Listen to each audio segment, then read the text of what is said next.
MacIver एवं page ने अपनी पुस्तक सोसाइटी के अंतर्गत न केवल परिवार की सामान्य विशेषताओं का उल्लेख किया है, बल्कि साथ में ही परिवार की विशिष्ट विशेषताओं का उल्लेख भी किया है। इन सार्वभौमिक विशेषताओं के अतिरिक्त मैकाइवर एवं पेज ने जो विशिष्ट विशेषताएं बताई है या कुछ ऐसी विशेषताओं का उल्लेख किया है जो अन्य समितियों में देखने को नहीं मिलती है, उन विशेषताओं को ही हम विशिष्ट विशेषताएं कह सकते हैं, जो इस प्रकार है। नंबर 1 है सार्वभौमिकता। परिवार की उपस्थिति सार्वभौमिक है। कोई भी समाज, चाहे वह आधुनिक हो या प्राचीन, नगरीय हो या ग्रामीण, सभी में परिवार देखने को मिलेगा। प्रत्येक मनुष्य किसी न किसी परिवार का सदस्य रहा है और भविष्य में भी रहेगा। सामाजिक विकास के सभी स्तरों पर परिवार देखने को मिलते हैं। कई पशुओं तक में परिवार पाए जाते हैं, तो फिर मनुष्य जैसे विकसित प्राणी में परिवार का अभाव कैसे हो सकता है। नंबर 2 है भावात्मक आधार। परिवार के सदस्य भावात्मक बंधनों से बंधे होते हैं। माता पिता एवं बच्चों के बीच त्याग एवं वात्सल्य की भावना पाई जाती है। पति पत्नी के बीच घनिष्ठ प्रेम होता है। परिवार में प्रेम, सहयोग, दया, सहिष्णुता, त्याग, बलिदान आदि की भावनाएं विद्यमान होती हैं। पारिवारिक संगठन को सुदृढ़ बनाती है। नंबर 3 है रचनात्मक प्रभाव।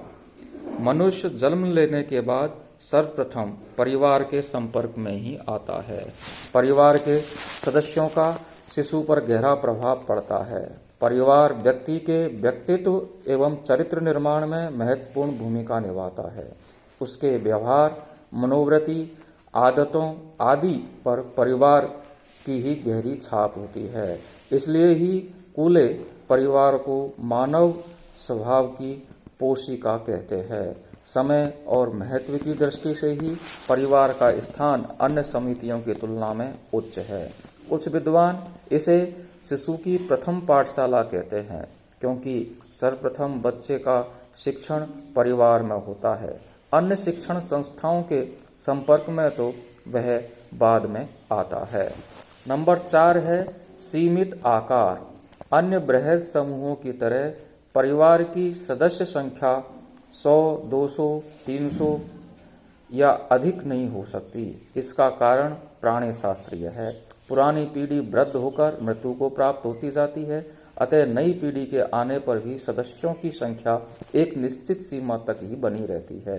सदस्यों के विभाजन के कारण भी परिवार का आकार छोटा बना रहता है। कभी कभी परिवार में जन्म लेने के अतिरिक्त गोद लेने से भी इसकी सदस्यता प्राप्त की जाती है। सामाजिक संरचना में केंद्रीय स्थिति 5वीं विशेषता है। परिवार की सामाजिक संरचना में केंद्रीय स्थिति है और समाज का निर्माण भी परिवार रूपी इकाइयों के मिलने से होता है। अरस्तु ने समुदाय को परिवारों का योग माना है। आदिम समाजों में तो कई ऐसे संगठन हैं जैसे गोत्र, भ्रातृदल, वंश आदि, जिनकी सदस्यता परिवार के आधार पर ही प्राप्त की जाती है। अगली विशेषता है सदस्यों का उत्तरदायित्व। प्रत्येक परिवार अपने सदस्यों से कुछ उत्तरदायित्व निभाने की अपेक्षा रखता है। संकट के समय व्यक्ति अपने समाज व देश के लिए त्याग व बलिदान करता है, परंतु परिवार के लिए तो वह सदैव ही कुछ न कुछ करता ही रहता है। परिवार के लिए वह बड़े से बड़ा त्याग करने को तैयार रहता है। सदस्य सदा एक दूसरे के हित व सुख सुविधा की बात सोचते हैं। माता पिता स्वयं कष्ट उठाकर भी बच्चों को सुखी देखना चाहते हैं।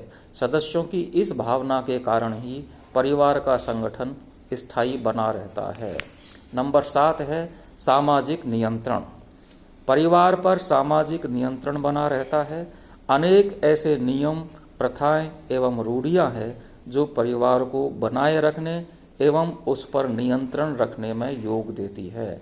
कोई व्यक्ति मनमाने ढंग से न तो विवाह कर सकता है और न ही परिवार का निर्माण कर सकता है, वरन उसे इस हेतु सामाजिक नियमों व कानूनों का पालन करना होता है।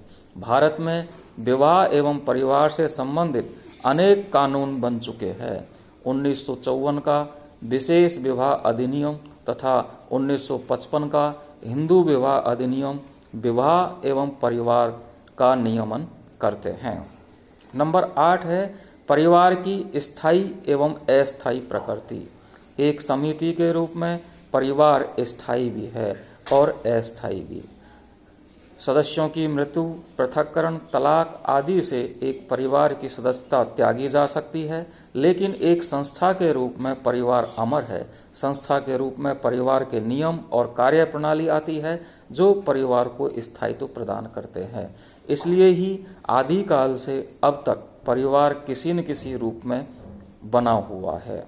बहुत बहुत धन्यवाद।